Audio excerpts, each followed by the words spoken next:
সন্দেহ জাগলো যে আমাদের জন্য স্পেশাল করলে না অন্য জনের জন্য লেভেল চা হয়েছে। এটা হলো এই প্রথম আমি চা নেওয়ার, এখন এটা কাজ চলছে এখনো। চন্দ্রমল্লিকার বাগান, চন্দ্রমল্লিকার দেখো আমরা চলে এসেছি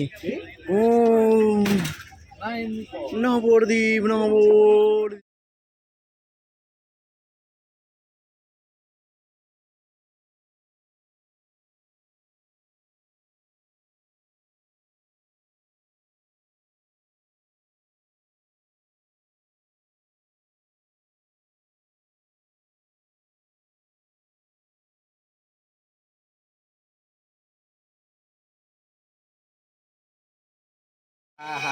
মায়াপুর নবদ্বীপের এই প্রথম চা এবছর।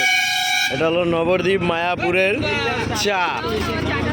দেখো সব লাইন দিয়ে চা খাচ্ছি গাইস সবাই।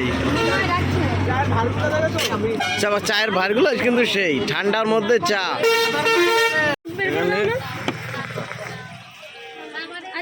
খেলাম কিন্তু চাটা সেই করেছে আমাদের জন্য। ও আউ তাই এরকমই তো করো নাকি না আমাদের জন্য স্পেশাল করলে বললে হবে না?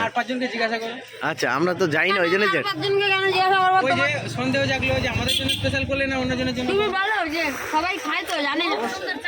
খুব ভালো হয়েছে না? সেই লেভেল চা হয়েছে। এটা হলো এই প্রথম আমি চা খেলাম নবদ্বীপ মায়াপুরের চা। সন্ধ্যাবেলা কিন্তু সেই মজা হচ্ছে চায়ের দোকানে এসে, হেভি মজা হচ্ছে এখানে বললে হবে না। আর মন্দিরটা ওই যে এখান থেকে একটুখানি সন্ধ্যাবেলা আমরা চলে এসেছি মায়াপুর নবদ্বীপের মন্দির। এটা হলো বিখ্যাত সেই মন্দির। ও সাধারণ অসাধারণ, কিন্তু লাইটিং করেনি। এটা হবে 24-এ উদ্বোধন, তারপরে লাইটিং হবে। তো যাই হোক আজকে তো আমরা ইয়েটা দেখতে পারলাম না, ওটাকে কী বলে সন্ধ্যা আরতি। এখানে বিখ্যাত সন্ধ্যা আরতি, সেটা দেখতে পারলাম না। তো যাই হোক কালকে আমরা পুরোটাই ঘুরবো, পুরোটা দেখাবো। এইটা হলো এখন মেইন মন্দির, তো এইটা আমরা দেখাবো কালকে, পুরো ঘুরে দেখাবো। কারণ আজকে আমরা বাইরে থেকে দেখো এখন সব সন্ধ্যা আরতি শেষ হয়ে গেছে, এখন সবাই বাড়ি যাচ্ছে। মানে এখানে সন্ধ্যা আরতির পরে আর কেউ থাকে না ভিতরে মন্দিরের। এই নবদ্বীপের মন্দির হলো এশিয়ার সব থেকে সুন্দর এবং সব থেকে মানে সব থেকে বড় এরিয়া। মানে এটা হেভি সুন্দর একটা এরিয়া। তারপরে বাজেটও অনেক, বাজেট প্রায় 1200 কোটি টাকার মন্দির হচ্ছে এটা, 1200 কোটি টাকা। তার উপরে দেখা যাচ্ছে যেটুকু পুরোটা এখান থেকেই দেখা যাচ্ছে, হেভি লাগে। এটা হলো পুরনো মন্দির। তারপর তার নতুনটা হলো এইটা ও ভাই এইটা হেভি এরিয়া, প্রচুর এরিয়া। তো এটা মার্কেট, কিন্তু এতে লাইটিং করলে যা লাগবে না বললে হবে না, বলো। লাইটিংগুলো যখন হবে না হেভি সুন্দর দেবে, হেভি লাগবে। তো হ্যালো বন্ধুরা, আজ আমি তোমাদের একটা গেমিং অ্যাপ্লিকেশনের কথা বলতে যাই, যেখান থেকে তোমরা ক্রিকেট, ফুটবল, যেখানে একটু বুদ্ধি খাটিয়ে তোমরা অনেক টাকা আর্নিং করতে পারো। এখানে তুমি যদি গেম খেলো, আইফোন, ল্যাপটপ, কার এবং ক্যাশ প্রাইজ জেতার সুযোগ রয়েছে। এই অ্যাপস থেকে সমস্ত লাইভ ম্যাচের স্কোর দেখতে পারবেন। সেই ম্যাচের স্কোর অনুমান করে তোমরা ব্যাটিং করতে পারবে।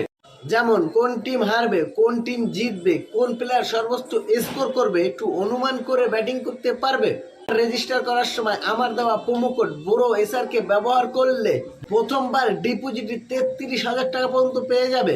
আপনি পেটিএম এবং সহজ পদ্ধতির মাধ্যম থেকে তোমরা জেতা টাকাটা খুব সহজে উইথড্র করতে পারবে। ডিসক্রিপশনের লিংক, প্রোমো কোড পিন করা আছে, যাও গেম খেলো, এনজয় করো আর আর্নিং করো। একটা জায়গা পেলাম যেখান থেকে পুরো ফ্রন্টটা মানে পুরো, এটা হলো ফ্রন্ট সাইড, এটাই হলো সামনের সাইডটা পুরোটা কভার করা গেল, কারণ কোনো সাইড থেকেই পুরোটা কভার নিতে পারলাম না। তো এই সাইডটা আমরা আসলাম পুরোটা নেওয়ার। এখন এটা কাজ চলছে, এখনও পুরো কাজ হতে হতে কত বছর লাগবে আর কে জানে। পুরনো মন্দিরটা, এটাই হলো পুরনো মন্দির। তো এইটার পরবর্তীতে এইটা হচ্ছে, এটা হলো পুরনোটা, কিন্তু পুরনোটা এখনও পুজো হয়। পুরনোটা টিকিট কেটে ঢুকতে হয় এটার মধ্যে। এটা কিন্তু হেভি সুন্দর। এইটার পরবর্তী সেকেন্ডটা এটা হচ্ছে, এটা 2024-এ চালু হবে। তো দারুণ বেলা এখানে এসে কিন্তু ঘুরলাম, খুব ভালো। চারদিকে গাঁদা ফুলের গাছ লাগিয়েছে, হেভি সুন্দর। এই সাইডে দেখো সব মোরগঝুটি, হেভি সুন্দর চারদিক দিয়ে। ওই সাইডটা পুরো গাঁদা আর গাঁদা, ওটা দিনের বেলায় দেখানো যাবে। এই সাইডটা পুরো মোরগঝুটি লাল, হেভি সুন্দর লাগছে। উফ ভাই সাব। তো চলো এখন এখান থেকে আমরা খেতে যাব, খেয়ে দিয়ে আজকে আমরা এখান থেকে বাড়ি যাব। বাড়ি বলতে হোটেলে যাব। তো সব video video video video reels এখানে ব্লগ হচ্ছে। ওই যে ইসকন মন্দিরের চূড়া, ওই যে। তো আমরা এখন খেতে যাব, এখানে টোকেন নিয়েছি আমরা, খেয়ে দিয়ে আমাদের হোটেলে যাব। তো দেখা হচ্ছে। চন্দ্রমল্লিকার বাগান, চন্দ্রমল্লিকার বাগান চারদিকে হেভি সুন্দর। ও ফুল গাছের এত সুন্দর করেছে টবে সব চন্দ্রমল্লিকা পুরো লাইন দিয়ে, দারুণ দারুণ। মানে এটা লাইটটা কম বলে তাই ভালো লাগছে না, লাইট হলে অসাধারণ লাগতো। আমাদের লাইন, আমাদের প্রসাদের লাইন, টোকেন নিয়ে হয়ে গেছে আমাদের। এটা হলো প্রসাদের লাইন, আমরা এখানে প্রসাদ খাবো। কিন্তু এবছর এত সুন্দর চন্দ্রমল্লিকা করেছে, এত সুন্দর চারদিকে চন্দ্রমল্লিকা ভরা, বললে হবে না। ওই সাইডটায় দেখো, কালকে দিনের বেলা আসবো। হ্যাঁ, এটা এটা পদ্ম, মাছও আছে। তারপরে পদ্ম পদ্ম, ওই সুন্দর দেখো লাইন, সব লাইন। তেলাপিয়া মরে না, এই যে। হ্যাঁ হ্যাঁ হ্যাঁ, দেখো কত সুন্দর ফুল গাছ চারদিকে। প্রসাদওয়ালা, এটা হলো প্রসাদওয়ালা, এটা পুরোটাই প্রসাদ খাওয়ানো হয়। দুই সাইডে বসে প্রসাদ খাওয়ানো হয় এখানে। প্রসাদওয়ালা এটা প্রসাদওয়ালা হল। তো আমরা হলে যাব। কোথায় বসে? হলে যাচ্ছি আমরা। প্রসাদওয়ালা হল, অসাধারণ প্রসাদওয়ালা, সব বসে খাচ্ছে এখানে লাইন দিয়ে। তো যাই হোক, আমি আর এই দাদা চলে এসেছি ঘুরতে, ভাইরা সবাই রুমে, কারণ অত দূর থেকে এসেছি আমরা। ওরা আর বেরোয়নি, ওরা কালকে আসবে। কারণ আমরা সন্ধ্যা আরতি ধরতে পারিনি বলে কেউই আসেনি, কারণ এখানে মেন হলো সন্ধ্যা আরতি, তাই তো? সন্ধ্যা আরতিতে আমরা ধরতে পারিনি, ওই জন্য ওরা বলছে না ঠিক আছে তাহলে আজকে রেস্ট নিই, কালকে সারাদিন ঠাকুরের দর্শন করব, তারপরে সন্ধ্যা আরতিটাও দেখবো। তো আমি আর দাদা এসেছি ঘুরতে ঘুরতে, যে একটু দর্শন করে আসি। তো তোমাদের সাথে শেয়ার করলাম। দেখো আমার পিছনেই কিন্তু পুরো মুখ্য দেওয়ারটা। তো গাইস, আজকের ভিডিওটা এখানেই শেষ করলাম। Tata, by.